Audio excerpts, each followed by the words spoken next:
하거늘. 아멘.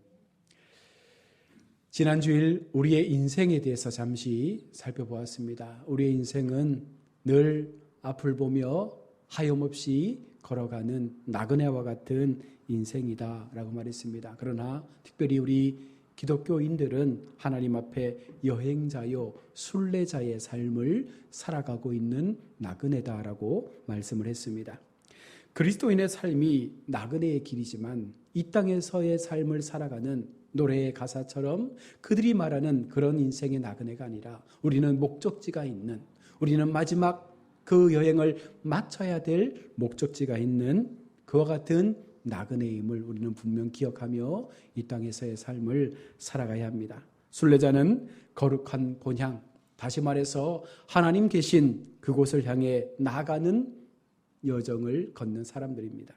우리 성경에 본향이라는 단어가 여러 번 사용되어지고 있는데요. 히브리서 11장 14절로 16절에서 이 본향에 대한 말씀들을 하고 있습니다. 그들이 이같이 말하는 것은 자기들이 본향 찾는 자임을 나타냅니다. 그들이 나온 바 본향을 생각하였더라면 돌아갈 기회가 있었으리려니와 그들이 이제는 더 나은 본향을 사모하니 곧 하늘에 있는 것이라. 이러므로 하나님이 그들의 하나님이라 일컬음 받으심을 부끄러워하지 아니하시고 그들을 위하여 한 성을 예비하셨느니라. 여러분, 모든 사람들의 마음에는요 고향이 있죠. 돌아가고 싶은 고향, 언제라도 힘들 때마다 우리의 마음에 안식이 될 수 있는 그런 고향으로 가고 싶은 마음들이 우리 속에 있습니다. 내 아버지가 계시고 내 어머니가 계시고 내 사랑하는 가족들이 있는 그런 고향으로 우리는 가고 싶어 합니다. 여러분, 그것은 어쩌면 우리 속에 담겨 있는 본능과도 같은 마음일 것입니다. 모든 사람들이 가지고 있는 고향을 향한 마음은요, 여러분, 자연적인 것이며 너무나 자연스러운 것입니다. 여기에는요 연속성이 있습니다. 애쓰지 않아도, 노력하지 않아도, 어떤 특별한 계기가 없어도 당연하게 그 마음들이 우리 모든 사람들의 마음 가운데 있다라는 것입니다. 애초에 믿음의 길을 걸었던 성경의 위대한 인물들 역시 그와 같은 자연스러운 연속성을 가지고 있었습니다. 그것이 바로 히브리서 오늘 11장 14절로 15절에서 말씀하고 있는 것입니다. 당연히 누군가에게 숨겨져 있는 그 마음, 고향을 싫어하고 가고 싶지 않은 사람은 없을 것입니다. 우리 모두는 고향을 향한 마음, 하나님께서 주신 그 자연스러운 그 마음 속에서 우리는 본능적으로 그 마음을 찾게 되는 것입니다. 이 말씀은 다시 말해서 우리가 하나님께로부터 지음을 받았기 때문에 우리 마음에는요, 인간의 마음에는요, 하나님께서 허락하신 그 본향에 대한 마음들이 있다는 것입니다. 돌아가야 될 곳, 우리가 마지막 머물러야 될 곳, 언젠가 다시 만나야 될 사람들과 함께 만날 수 있는 그 영적인 본향에 대한 마음들이 우리에게는 날마다 일어나고 있다는 것입니다. 히브리서 16절의 말씀을 속에서 보면 14절과 15절에서 자연스럽고 연속적인 흐름이 16절에서 갑자기 단절됩니다. 놀라운 첫 문장은 이렇게 시작됩니다. 그들은 이제 더 나은 본향을 사모하니 곧 하늘에 있는 것이라. 지금까지 우리는 육체의 본향을 바라보며 살아왔습니다. 그러나 어느 순간 그들 마음 가운데 이 땅에서 우리가 갈구했던 그런 본향이 아니라 정말 더 나은 본향이 있음을 그들 속에 깨닫게 되어졌다는 것입니다. 영적인 것이죠. 하늘에 속한 것이죠. 하나님께서 이끄시는 것은 바로 세상적인 것, 자연스러운 것, 그와 같은 연속선상에 있는 그런 육체의 본향을 말씀하는 것이 아닙니다. 바로 신령한 것, 철저하게 세상적인 것과는 구별된 하나님의 놀라운 은혜가 우리 속에 약속되어 있는 그와 같은 본향을 우리는 발견하게 된 것입니다. 그런데 여러분, 모든 사람이 또 이처럼 본향을 원하고 있지는 않습니다. 바꿔 말하면 모든 사람이 다 천국을 소망하지도 않는다는 것이죠. 천국을 싫어하는 사람들은 얼마든지 많습니다. 왜냐하면 그들이 좋아하는 것이 세상 가운데 널려 있기 때문이죠. 세상에서 누리는 모든 것들이 천국에서의 누리는 것보다 훨씬 좋다라고 그들은 믿기 때문에 본향에 대한 마음을 아예 갖지 않습니다. 세상적인 것, 건강, 부귀영화, 명예, 존경, 쾌락, 성공, 자기 자랑, 자기 만족, 쇼핑, 맛있는 음식, 음악, 영화, 문화생활, 좋은 성적, 합격. 여러분, 여러 가지 많은 것들이 하나님보다 이것이 훨씬 더 나의 삶에 좋다라고 여기면 여러분 그것은요 그들 속에 하나님의 본향보다 그들이 이 땅에서 누리는 이 땅에서의 세속적 본향을 더욱더 추구할 수밖에 없도록 만드는 것입니다. 이와 같은 우리의 시대에 세상적인 삶, 세상적인 것들을 누리는 그와 같은 삶을 과연 그러면 성경은 옳다, 그것이 맞다라고 말씀하고 있습니까? 그래 너희들이 열심히 살아가는 그 시대 뭐 어쩔 수 없지, 모든 사람들이 이렇게 사니까 너도 그렇게 사는 것이 맞지라고 성경이 말씀하겠습니까? 여러분 어쩌면 우리는 세상을 살면서 믿음을 가졌지만 어쩌면 하나님 앞에 그런 대답을 원할 수도 있어요. 우리를 조금만 이해해 주시면, 우리를 조금만 하나님께서 배려해 주시면 이렇게 사는 인생에 대해서 그래 그렇게 사는 것도 뭐 어쩔 수 없지라고 말해 주시는 하나님의 그와 같은 음성을 듣고 싶어 할 수도 있습니다. 먹고 살기 힘들고 경쟁 사회 속에서 더욱더 치열해지니까 시대는 점점 막혀져 가고 이렇게 험악한 세상을 살아가는 우리를 향해서 성경이 그래 그렇게 살아도 돼 라고 말하면 얼마나 좋겠습니까? 그러나 성경은 아쉽게도 우리가 원하는 대답을 주지는 않습니다. 여기서 우리는요 선택의 기로에 설 수밖에 없죠. 내가 원하는 대답을 듣지 못하니까 하나님께서 원하시는 길을 갈 것인가, 아니면 내가 원하고 내가 지금 누리고 있는 이 삶의 길을 갈 것인가, 이 양갈래 길에서 우리는 반드시 선택을 해야 하는 것입니다. 우리의 선택을 돕기 위해 말씀을 드리면 성경에서 전하고 있는 모든 말씀은 진리다라는 것이죠. 성경의 대답은 진리입니다. 성경의 대답은 우리가 원하는 것이 아닐지라도, 우리가 원하는 대답의 어떤 그런 모습들을 주지 않는다 할지라도, 듣기 싫어도 우리의 마음을 불편하게 할지라도 성경이 말하고 있는 것은 진리라는 사실입니다.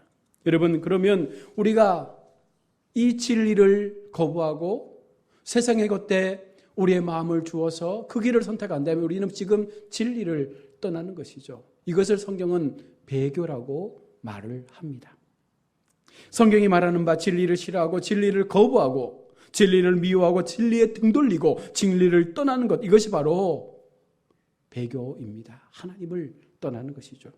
우리가 받아들이든지 받아들이지 않든지 성경이 우리 시대에 세상적인 것들을 추구하는 삶에 대하여 말씀하는 것은 바로 이것입니다. 마태복음 6장 31절로 32절에서 그러므로 염려하여 이르기를 무엇을 먹을까 무엇을 마실까 무엇을 입을까 염려하지 말라. 이는 다 이방인들이 구하는 것이라. 너희 하늘 아버지께서 이 모든 것을 너희에게 있어야 할 줄을 아시느니라. 무엇을 입을까 무엇을 먹을까 너무나 보편적인 것입니다. 그러므로 여러분 세상 사람들은 이것이 진리라고 믿습니다. 그러나 성경은 바로 이것이 세상적인 것을 탐닉하는 세속적인 삶, 다시 말해서 여정을 계속하는 순례자가 아니라 지금 서 있는 이 자리에서 잘 먹고 잘 살아야겠다라고 마음먹는, 더 이상 영적인 본향을 향해 나아가는 인생이 아니라 그냥 세속적인 본향의 삶을 바라보며 그렇게 살아가는 인생임을 말하고 있는 것입니다. 잘 살기를 바라고 더 잘 살기를 바라고 가장 잘 살기를 바라는 삶, 여러분 마치 노아 홍수 이후로 인류가 신할 평지에 자리를 잡고 모두가 모여서 성을 쌓고 탑을 쌓아서 더 이상 우리가 하나님 앞에 심판당하지 말자, 그렇게 똘똘 뭉쳐서 그 땅 가운데 높은 성을 쌓았던 그들의 모습과 별반 다르지 않다는 것입니다. 다시 말씀드리면 성경은 우리를 향해 이 자리에 머물지 말고 떠나 계속해서 여정을 향해 나아가라. 우리로 하여금 순례자의 길을 계속해서 걸어갈 것을 말씀을 하고 있는 것입니다. 본향을 향해서 한 걸음 한 걸음 내딛는 그 걸음을 우리 인생에서 멈추지 말 것을 말씀합니다. 이것이 우리를 향해 주시는 하나님의 명령입니다. 그런데 하나님은요, 이 말씀을 단순히 듣기 싫고 억지로 어쩔 수 없이 지옥 가지 않기 위해서 천국을 가야 하는 모습으로 주신 말씀이 아닙니다. 히브리서 11장 16절 말씀을 다시 한번 제가 읽어드리면, 그들이 이제는 더 나은 본향을 사모하니 곧 하늘에 있는 것이라. 이러므로 하나님이 그들의 하나님이라 일컬음 받으심을 부끄러워하지 아니하시고 그들을 위하여 한 성을 예비하셨느니라. 세상 사람들이 마음에 그리는 이 땅의 본향, 고향이 아니라 바로 성도들에게는요, 하나님께서 더 나은 본향을 사모하는 마음을 주셨고 그 더 나은 본향을 향해 나아갈 수 있는 길을 허락해 주셨다는 것입니다. 자연스럽게 본향으로 나아갈 수 있는 마음을 갖고 우리는 그 길을 걸어가야 하는데, 더 놀라운 것은요, 하나님께서 우리를 하나님의 거룩한 의를 통하여 하나님의 백성 삼아 주셨습니다. 그리고 우리를 하나님의 자녀라 불러주셨는데 하나님께서 뭐라 말씀합니까? 우리를 향하여 부끄럽지 않다라고 말한다는 거예요. 하나님께서 우리를 바라보시면서 더 이상 내가 너희를 부끄럽게 여기지 아니할 것이며 더 이상 너희를 세상의 자녀라 칭하지 않을 것이며 이제는 하나님의 백성으로 그 본향을 향한 삶으로 나아갈 수 있는 길을 내가 너희 가운데 허락해 주실 것을 약속하고 있는 것입니다. 우리들의 하나님, 바로 죄인들의 하나님께서 우리에게 그 길을 허락해 주셔서 우리 마음 가운데 더 나은 본향의 삶을 향한 은혜를 허락해 주신 것입니다. 이게 바로 신비이죠. 바로 이것이 바로 하나님의 은혜 자체인 것입니다. 여러분, 우리가 여기에 보탤 수 있는 것이 있습니까? 여기에 우리가 자랑할 것이 있겠습니까? 우리가 더 우리의 양심으로 고백할 수 있는 것들이 있겠습니까? 아무것도 없습니다. 전적인 하나님의 은혜 앞에 우리는 그저 감사할 뿐이죠. 때때로 우리가 하나님 앞에 헌금 1,000만 원 하면 하나님의 은혜가 크게 임하는 것처럼 생각할 수도 있습니다. 하나님은요, 우리의 돈을 탐내지 않습니다. 학개서 2장 8절은 하나님께서 가지고 있는 재산을 우리 가운데 말씀을 해줍니다. 학개서 2장 8절에 은도 내 것이요 금도 내 것이니 만군의 여호와의 말씀이니라. 세상의 모든 것들이 하나님의 것입니다. 하나님께서 지으셨고 하나님께서 만드신 것이기에 우리가 소유하고 있는 것처럼 보여지지만 우리가 소유한 것이 아닙니다. 하나님의 것입니다. 잠시 맡겨준 것입니다. 그럼에도 우리가 얼마나 교만하게 이것을 하나님 앞에 드린다라고 말하고 있습니까? 사람들로부터 아무개의 하나님이라 말을 듣는 걸 하나님은요, 부끄러워하지 않아요. 오히려 내가 너희의 아버지라는 말씀을 하시면서 세상 가운데 내가 그들의 하나님이라, 내가 그들의 여호와라, 내가 그들과 함께할 것이라 이렇게 약속하시면서 하나님을 믿는 백성들을 끝까지 붙잡고 계시는 하나님의 그 사랑을 우리는 분명 기억하며 살아야 합니다.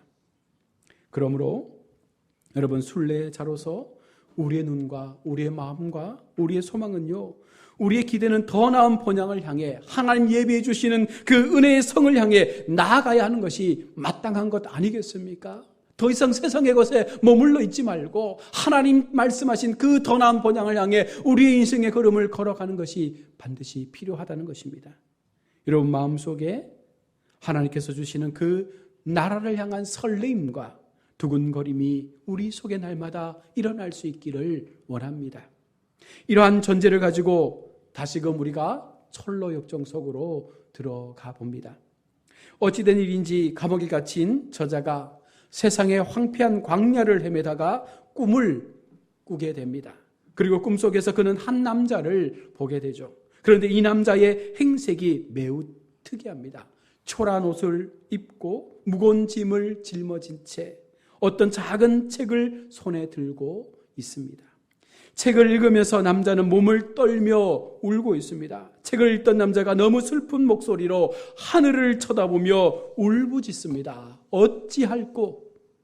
그는 왜 무엇 때문에 책을 읽으며 슬피 울고 있는 것입니까? 자신에게 닥친 멸망의 위기가 사실인 것을 그가 알게 된 것입니다. 이제 이 땅 가운데 임할 마지막 그 심판의 위기가 임할 것을 깨닫게 되니 어찌할꼬 그는 울며 그렇게 슬퍼하고 있는 것이죠. 안타깝게도 오늘날 교회에 다니는 수많은 사람이 이 사실을 깨닫지 못한 채 너무나 편안하고 즐겁고 부담 없는 신앙생활을 하고 있습니다. 너무 많은 사람이 지금 즉시 구원받아야 한다라는 그 절박함이나 절망에 대한 경고하는 그 성경의 말씀에 위기의식을 느끼지 못한 채 살아가고 있다는 것입니다. 그들은 그리스도라는 구원을 향해 진리를 붙잡고 가는 것이 아니라 바로 기독교라는 종교 생활 속에 만족한 채 머물러 있고 그렇게 우리의 신앙을 지켜가고 있습니다. 그들에게는 어찌할 거라는 울부짖음을 더 이상 찾아볼 수 없습니다. 종교 생활과 믿음 생활의 큰 차이가 무엇입니까? 바로 구원에 대한 절박함이라는 것입니다. 내가 지금 이 마지막 시대 속에서 하나님의 심판 앞에 과연 나는 얼마나 그 구원의 자리에 당당하게 오를 수 있는가? 나는 과연 구원받을 수 있을까? 나는 하나님 앞에 구원의 백성으로 합당한 삶을 살아가고 있는가? 나의 믿음은 정확한 것인가? 나의 믿음은 하나님 앞에 부끄럽지 않은 믿음인가? 이와 같은 모습들이 우리 속에 보여지지 않는다는 것입니다. 철로역정 속의 남자는요, 작은 책 하나님의 말씀을 읽으면서 종교 생활의 틀을 벗어나서 구원을 외치는 진리의 세상에 눈을 뜨게 된 것입니다. 구원받아야 한다는 것을 진리의 말씀을 통해 깨닫고 나니 그가 몸담고 이제껏 살아온 삶이 얼마나 헛되고 무익한 삶인지를 알게 됩니다. 지금까지의 삶을 후회하며 안타까워함과 동시에 그의 눈은 현재의 멸망과 구원의 상황에 도달하게 되는 거예요. 무엇이 진리이고 무엇이 진정한 이 땅 가운데 일어날 현상인지에 대하여 이제는 영적으로 볼 수 있는 눈을 갖게 된 것입니다. 그리고는 자신과 자신이 머물러 온 그것이 멸망당할 운명에 처해 있음을 깨닫게 되죠. 이 남자가 사는 곳, 옛날 철로 역정에서는 그의 마을의 이름을 장망성이라 불렀습니다. 장차 망할 성. 이제 더 이상 이 성에는 소망이 없다는 거예요. 이제는 이 성은 어느 순간 망하게 될 것이고 모든 사람들은 죽게 될 것인데 얼마나 이것이 슬픈 현실입니까?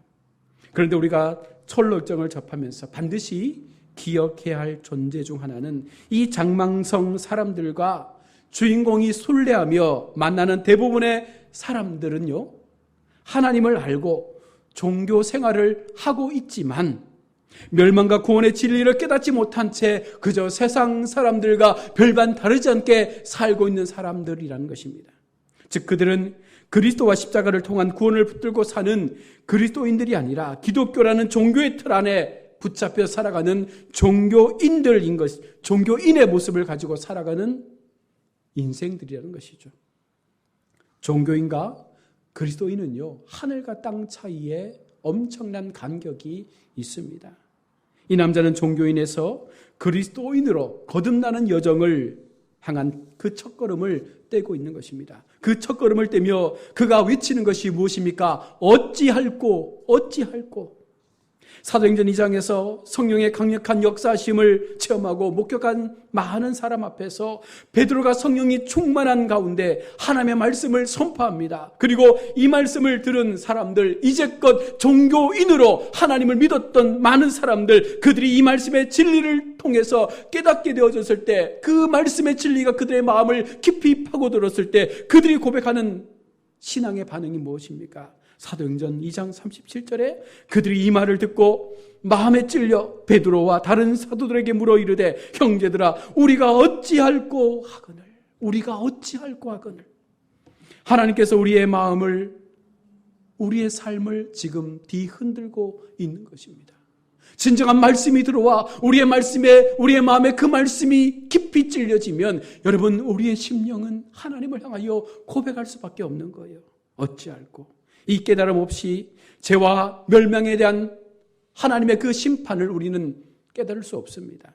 그 심각성을 알 수가 없는 것입니다. 그래서 그냥 무난하게 편안하게 교회 생활을 하고 있는 거예요. 그냥 교회를 다니고 있지만 우리 마음속에 진정한 구원의 확신도 없이 그저 교회 마당만 밟고 있는 어처구니 없는 삶을 살고 있는 것입니다.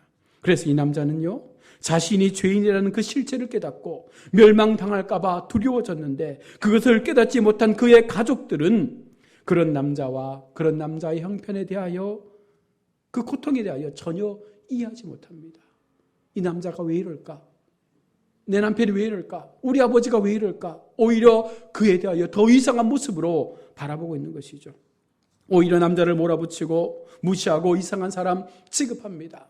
그 남자는 지금의 현상을 알았습니다. 하나님의 심판을 보았습니다. 이제 우리가 죽어야 된다는 사실을 알았습니다. 사람들에게 알리는 거죠. 가족에게 알리는 거죠. 이제 우리가 정신 차리고 다시금 하나님 앞에 온전하게 우리의 신앙을 세워가자. 이게 바로 세상의 구원의 진리를 깨닫은 그 순례자가 걸어가야 될 인생의 첫 번째 만나는 어려움인 것입니다. 세상은 예수님을 미워했듯이 순례자를 미워합니다. 나아가 가족까지도 구원의 비밀을 깨닫지 못할 때 이에 핍박하고 괴롭히며 그를 고통으로 내몬다는 것입니다. 이것이 실제의 모습이죠. 너무나 당연한 우리의 삶 가운데 일어나는 현상입니다. 남자는 멸망의 기로에 서서 도저히 이 진노의 멸망을 피할 수 없음을 깨닫고 더욱 절망하고 고통스러워합니다. 그리하여 내가 어떻게 하여야 구원을 얻을 수 있을까? 라며 절규하고 있는 것입니다. 여러분 자신을 보며 어떠한 생각이 드십니까? 나는 예수님을 잘 믿고 있습니까? 나는 예수님 앞에 온전한 구원의 삶을 향해서 나아가고 있는 순례자의 모습을 가지고 있습니까? 우리가 예수님을 믿는 목적이 무엇입니까? 여러분 구원이 있지 않습니까? 그렇다면 우리는 우리의 지금까지의 신앙생활과 그 여정 전체를 다시 한번 돌아보아야 합니다. 진지하게 생각해 볼 필요가 있습니다. 성경은 우리를 결코 취미생활로 하나님 앞에 나올 것을 말하지 않습니다. 우리에게 그냥 남들이 사는 삶의 모습처럼 그렇게 하나님을 믿으라고 말씀하고 있지도 않습니다. 신앙은 영원한 생명이냐 영원한 사망이냐 이 두 가지의 그 선택 앞에서 목숨을 건 우리의 싸움이 되어야 한다라고 말씀하고 있는 것입니다. 이 깨달음이 오늘 우리 인생 가운데 있기를 원합니다.